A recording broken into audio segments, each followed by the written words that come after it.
Hi. Welcome to For the Girls with Becca Moore. I am Becca Moore, and hi. I took a 2-week break for the holidays. I'm back in this room for basically the first time since we left it that day. My last episode, I'm sure you know, but it was my breakup episode with my ex-girlfriend, and it was very emotional. Basically, the entire episode was me crying, and it was just a whirlwind. After posting that, I closed this room. If you're watching on YouTube, it's my new studio, and I closed the door. It's basically a museum in here. All of the equipment was set up from when we recorded it, and it's really dark and weird, but my tissues are everywhere, and my makeup's still on them. This room is just too emotional for me to be in, and I feel like it's so pink and so heavy. I can still feel the emotions that I felt when I was recording that episode. Maybe partly because I still feel those emotions. I am going through a breakup, and I'm very confused, and I'm having a hard time. But the response that we got when I posted that episode, the response that I got when I posted that episode was that at first it was my podcast listeners who kind of know me, and they watched the full episode, obviously, and they responded very kindly and with respect. But then the episode got clipped, and it got sent to TikTok. And that is what I didn't anticipate the reaction that came from people not watching the episode and going off of a narrative that people were filling them in from the comments of TikToks that were going viral from a breakup. And when like a big life event happens, like a breakup or something similar, people come out of the woodworks and they're like, I never liked her. I always knew that girl was straight. I don't know. I guess I didn't anticipate it. I knew posting it would be emotional, but I think of you guys as my friends. And honestly, most of the people that are watching this are kind, and I know that. And most of you are supportive, and especially my podcast listeners, I feel like you guys just know me the best. And I know that you're probably listening to this and you're like, I don't agree with the people that are talking about you on TikTok, or we're talking about you 2 weeks or 3 weeks ago now. I'm not even sure. Time feels frozen to me, and I feel like I'm in that Taylor Swift song. It's like right where you left me or whatever. She's like still in the restaurant. I'm especially sitting here again. It makes me emotional. This is the first time I've sat on this couch since then. But I know that most of you are kind, and most of you don't necessarily agree with the narratives that have been spun online, and so I appreciate you. And but I have been talking about what has happened with people in my life the past like 3 weeks, people that know me and know full context and know what happened and why it happened, and everyone who have my best interest in heart has said that it's going to pass, and like people have already moved on, and I shouldn't even like worry about it. But I don't want it to pass because I want to clarify, and I want to remind you guys of what I said and what I did not say, and how I feel and how I do not feel. And that's important to me because I'm in my brain. You guys are not in my brain. Luckily for you. Sorry I want to be in here right now. But I know how I feel, and you guys might not. And if this gets clipped again and my narrative becomes shifted again, I can't control that, but at least I know that I did my best. I just don't want that to be my message. I don't want that to be the ending of this story. First of all, I understand that I am a character to a lot of people, and I am a character that you see on a screen, and that is my own fault. I did this to myself. I've been making videos, I think, since I was 22, and I've always I've been making videos since like 2021. I've been saying my tagline has been for the girls, not the guys. And then that expanded and I started telling story times about my life instead of being in character all the time. And when I did that, I knew I was opening. Actually, I've always been telling stories about my life, but I've been telling more in-depth stories, especially having a podcast and sharing more often. And I've told you a lot about my life. I've told you a lot of headlines about my life, but at the same time, not a lot at all. You guys don't have full context for a lot of the things that I've said, a lot of the stories I've told. I've wrapped it up in a bow and like made it into content for you guys. And I love doing that. I love connecting with you guys. But it's funny, like, I'll look back at my videos from when I was 22 and I don't recognize myself. I don't recognize the way I look, my overall tone, my voice, the things that I'm saying, the things that I cared about. It's like I'm watching a stranger and I feel like I don't go back and watch my old videos because it's like icky to me. And like every time I do, I'm like, ugh, I can't even look at this.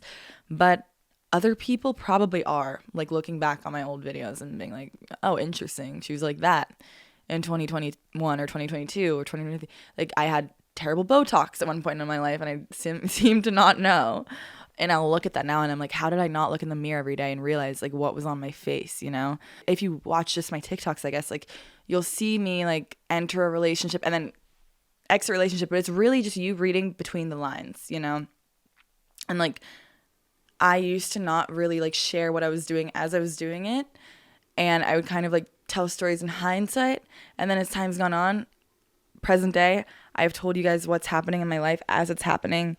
And there comes a lot of that turns into me not processing things while I'm talking. So like I'll tell you how I'm feeling without the tool of hindsight. So like I'll just be talking from emotion, not from wisdom, you know? I don't regret sharing.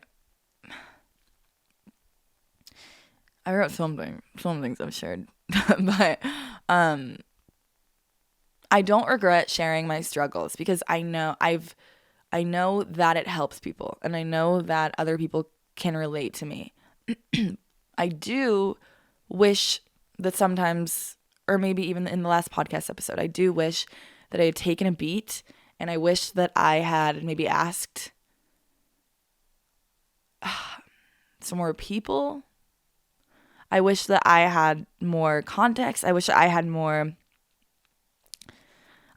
had just waited. And Shannon was supposed to come on my podcast that week, and I did not know that we'd be breaking up.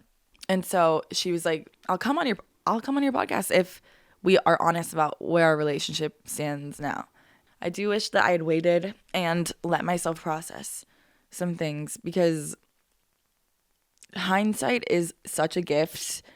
For example, if you had told me at 22 that when I was 25, I would meet a woman and I would fall in love with her, I would think that was a very crazy idea. And I don't know if I would have believed you. If you told me at 25 that the woman I fell in love with and got into a relationship with, that we would break up, I would have thought that was crazy too, because I was just so happy and so in love. But life is crazy. You never know who you're going to meet. You never know who you're going to fall in love with. You never know who you're going to get to date, and you never know who you're going to spend your life with. And I don't know either. I don't know. I might meet a woman and fall in love with her and then adopt 10 kids. I might meet a man, fall in love with him, and do IVF. I'm not opposed to either of those ideas at all. A year ago today, January 6th, I went on my first date with Shannon, and it was my first date with a woman. I got ready for the date by watching a lot of the L Word. And I really got attached to Shane, by the way. And I was like, yeah, I'm gay. Like, I'm definitely gay. And I was like, oh my God, if I had seen this show when I was 14, I would have had a lot of things figured out by now. I would have processed a lot of things. But no, I found the show at 25, getting ready to go on my first date with Shannon. And it made me feel less alone. It did. And then I started getting served TikToks that were like lesbians that didn't figure out that they were lesbians until later in life. And I'm not a lesbian, I'm bisexual. But I found a lot of girls that liked girls and they didn't know. And I was like, oh my God, that's just like me. Like, what the hell? Where I would see these videos, but now they were resonating with me because I had met a girl that like awakened my sexuality. Like I felt connected to them and like I knew them because I know how they feel. And it felt like they knew how I felt. And when I met Shannon, I knew on paper that it would be, obviously it's okay, it's awesome to meet a girl and fall in love with. But that doesn't take away the small part of you that's like, whoa, things are different now. Things are different now. But I was happy. I mean, coming out was a little bit harder than I thought it was going to be. I didn't expect to feel the way I felt once I like told the entire world. I was really excited to come out, but I was also terrified at the same time. Like, there's just so many emotions going on at the same time. It's like I wanted to be part of the LGBTQ community. Like, I wanted to be accepted. And it was strange because I never thought that, I don't know. I wanted to be in their world, but I was like, I don't think that they'll accept me because I haven't been part of them before. And like, I feel like most people my age, if they are gay or bi, they probably know by now. And so like, I just felt like it was like a club that I had to be like, can I come in, you know? But when I came out, I felt a lot of love. I felt so much acceptance and it was easy. Like, even meeting Shannon's friends before I came out, they were so awesome. And like her friends of friends and like even people I would meet when I went out, like they would like be like, are you gay? And I'd be like, yeah. And they would be so nice. And it was just awesome. I felt like I was part of a community that was bigger than me. And and also talking to these girls, I connected with them on a level that like I had never, like, I don't know. All of a sudden I just felt like I belonged somewhere. And like I had a connection with people that I hadn't felt before because like when I was coming out, I was a part of me was scared of feeling less connected to my straight friends, like, or like feeling not accepted by them. But it was like, whatever.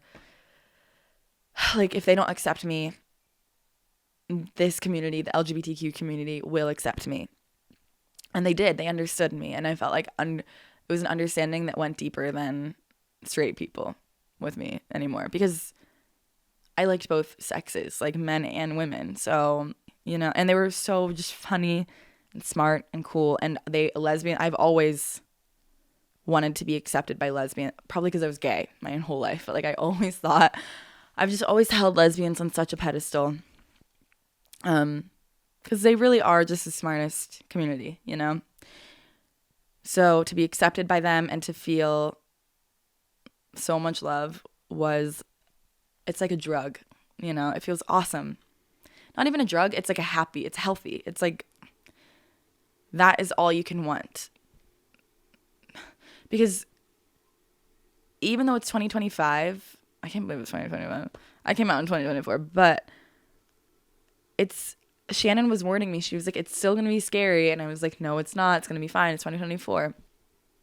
And then it was a little bit scary, only because you're kind of letting go of your old life. And you're like jumping in, especially like hard lunching with a woman. You are letting go of heteronormative standards that other people have for you. And like you're saying, I don't care anymore. I don't care what society thinks anymore. And it felt awesome. And I was so happy. And then sad sometimes because I was like, whoa, what if people think of me differently? What if I am different? But then I realized I am different, and that's good. It was good. Because I grew a lot from like letting go and like not caring what people thought of me anymore. So I have understood that I am gay for a little over a year, from like December of last year. So a year and like a month now since I met Shannon. And I use gay as an umbrella term. I'm bisexual, which is a privilege because I'm attracted to men. I mean, it's not a privilege in practice, but it's a privilege in society. So I was able to ignore that myself. I always knew that I was attracted to girls, but like I thought everyone was. I really was a victim of compet, just like everyone. I didn't make a conscious effort to unlearn any societal norms because I didn't have to. I was just dating men. I was bored, but I was dating men. When I met her, all I knew for sure was that I wanted to be with her, and luckily I was able to be with her. And it was the happiest year I've had so far. It was the longest relationship I've been in, and it was also the healthiest. It was a successful relationship, and I was scared to tell the world, but the world took it in stride. And I am attracted to women. I like women. One specific woman, because I'm not over our breakup. I still love her. I haven't began to process our breakup. I feel like I'm in a freeze state. On Thanksgiving, I went to Ohio with Shannon, and I didn't know that I was going to spend Christmas without her. I didn't know I would be spending Christmas in Ohio too. Or else I wouldn't have gone to Ohio for Thanksgiving. But I was there. I was in Ohio for Christmas, and I spent most of the time staring at the ceiling or staring at the TV with my 8-year-old niece. Basically, just trying anything to like not stare at a screen, at my screen, my phone, which I obviously failed at a lot on accident. I was seeing my name typed out so often. I think the worst part about the algorithm is that it serves you things that you pay attention to. So obviously I was watching the full videos about myself when they would come up, clips from that podcast. And then I would just hear conspiracy theories that obviously I know aren't true, but watching other people be like, oh, I knew she was an idiot and didn't know biology. I do know some biology at least. Or that I was always straight, or that I'm an evil mastermind that planned all of this out, and I know it's not that one. I was picking my phone up, forgetting for a second that I was going to see something about myself possibly, and then I would put it down, and then I would get anxious that I was missing out on a narrative that was talking about me that was so false. So I was like anxious about like it snowballing even more. So then I would pick my phone up, and then I would see that I was right. It's turning into a game of telephone. And then I would put my phone down, and then pick it up, and then put it down. Until everything began to blend together. It was just like watching yourself in a movie that you know isn't accurate. I think that I kept getting served these videos and I was watching the whole thing because I was hoping that there would be some sense of relief. It's like playing the lottery and you're just hoping, like you keep losing, but you're like, one time I'm going to win. And you keep hoping, I kept hoping that there would be like some sense of relief in the form of maybe a direct quote from my podcast instead of a clickbaity narrative that obviously isn't true. I've let you guys into my life for the past 3 or 4 years by showing you the big events, and I have to leave context out. I've treated the internet like a diary that I've let you guys read snippets of, but those have only been snippets. I just wrap things up into anecdotes. And I think that's what I was trying to do with that podcast, was trying to like, I was still processing our breakup, and I'm still processing our breakup. Because like, I'm confused about the breakup, so I still love her. Like I don't know.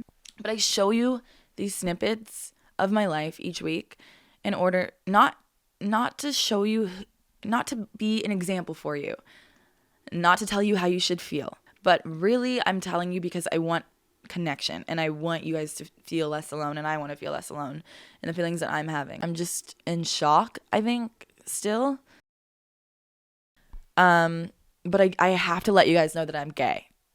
And you can't tell me who I am or how I feel or that you knew all along, because you don't. And I'm in my own brain, and I'm not the girl that you made out with at a party 3 years ago who you found out the next day had a boyfriend and then she ghosted you.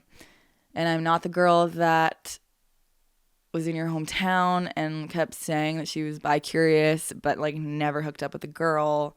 I don't know. I'm not someone that you remember knowing and that I remind you of her and I hurt you, maybe in a relationship.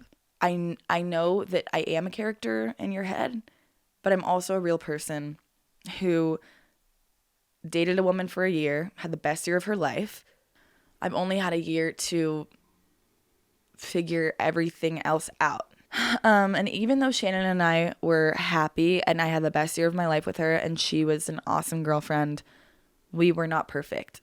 And we just couldn't find an agreement on different random topics that we would talk about. So she came to Thanksgiving and my family fell in love with her. And then watching my family fall in love with her made me forget all of my problems until Thanksgiving Day, when I saw her with a baby, with a kid. And I was like, I've never seen her with a kid before. We live in LA. There's no kid. I mean, we're not hanging out with kids in LA. None of our friends have kids. I saw her with this kid and I was like, oh, I don't think I've grieved the heteronormative, old-fashioned way of having kids, but I love you. And she was like, oh my God, she took it so graciously. She was like, yeah, I a lot of queer people go through that same struggle. She went through that struggle when she was 16, when she came out, and then she like grappled with it through her teenage years, and she was able to come out on the other side. And she's 32 now, so she's had half of her life to come to the conclusion that she's excited to have kids, and she knows how she has one vision of how she wants her future to look, and she's happy about it. I did not have the privilege of digesting that information as a teenager before my like prefrontal cortex formed and expected my life to be one way. I didn't have years to figure that out. I met her when I was 25 and she was 31, and now I'm 26 and she's 32. And I haven't fully grieved that. So when I told her that, she was very nice. We kept dating, obviously. Like, we went home. That was never a conflict. We never fought over kids. That was more just like oh, okay, well, you definitely should process that. I didn't feel our age difference until that moment. Until maybe like when that thought came up in my mind, I would think about it. But in the beginning of our relationship, we were in a honeymoon phase, and I was like, I don't care. I love her, and I'm sure that like as I fall deeper in love with her, I won't care about that. But as we had different conflicts and there was missing context, and I'm choosing not to tell you guys because that is my boundary and that is not something that I'm willing to share with you guys. So when we got back from Ohio, the same conflicts came up that we were having before Ohio, and our discussion like couldn't come to like an agreement. So we were like, what if we just gave up? Like we said in that podcast episode, we were like, let's just give up. That way we can love each other without not liking each other anymore. Like, we didn't want to stop liking each other. We didn't want to stop being nice and caring about each other. We didn't want to resent each other. And I wish that I had thought more. I wish that I had taken a beat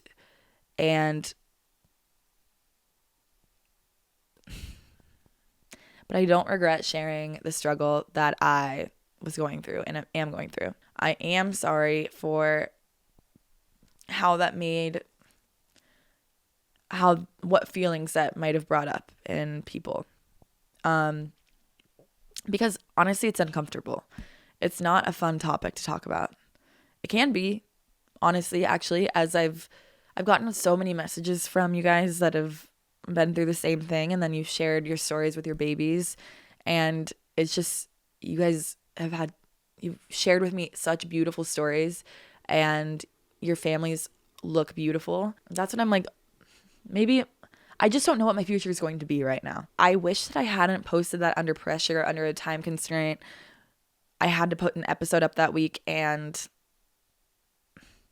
I just felt like I was running out of time, and like we were down to the wire, and I was like, I think this will be fine. I did not break up with Shannon. I did not dump her because I didn't understand biology. I didn't break up with her. And I still love her. And I'm gay. And I had the happiest year of my life with her. And I'm figuring out what that means for my future. And that's where I am. I don't know what my future is going to look like. I don't mind being a character that you watch on your phone. If you're hate watching me or love watching me, I'm fine with that. I signed up for that. But I want to remind you that if I am a character to you, please let me be a character. I'm not someone that you know in real life. Not every bisexual struggles with letting go of different aspects of their quote unquote old life, or like not everyone struggles as deeply as some do with comp het. If you don't struggle with the same things I do, don't internalize my feelings, and don't project my feelings onto your partner's feelings or yourself. Don't compare your journey with mine. My journey's not over. I am not going straight back to men, and I'm not saying that I'm going to end up with a man. I'm saying I don't know if I can unlearn what I thought I knew for 26 years of my life fast enough for Shannon, because she deserves to have time. She deserves to have someone that has processed all aspects of their queerness. I haven't yet. And she knows that. And I might meet a woman. I don't want to meet anyone else. I don't want to date for a while. But I might meet a woman, and I might have kids with her. And I might be infertile, and I might do IVF. I might adopt. No matter how I have kids, those will be my kids. No matter how you have had kids, those are your kids. That is your family. I have nothing to do with that. My struggles are not yours. Watch my content if you want. If you don't like me, please don't watch my content. And don't absorb the way I feel unless it resonates with you. Take what you need and leave the rest. Am I being too preachy? That is what I want to get across, though. This is a bookmark in my life. I am living my life. I am just someone you can watch. I don't take our relationship as a failure. I don't know what's going to happen with us in the future. I also want to encourage anyone that has had a baby through IVF, who is adopted and is in a happy queer marriage or long-term relationship and has children with their partner, to please share. I think that if I had been exposed to a lot of different styles of families growing up and maybe seen a bunch of success stories, I would have unlearned the old-fashioned way of having babies a long time ago. Also, I do want more shows like The L Word, and I want another season of Queer Ultimatum, because shows like that showed me that I was gay. I think we need more representation. I really do. I can't believe I hadn't seen L Word. I swear, I really think that if I had seen Shane, I'm not kidding. I know that sounds funny, but I really am not kidding. And also, I really like the song Good Luck, Babe. I like it. And I'm gay. Whether you like it or not. Whether you believe me or not. Good luck, babe. Good luck, babe. Okay, thank you for listening to For the Girls with Becca Moore. You can't take chaperone away from me. Just like you can't take my gayness away from me. Good luck, babe. And thank you for listening.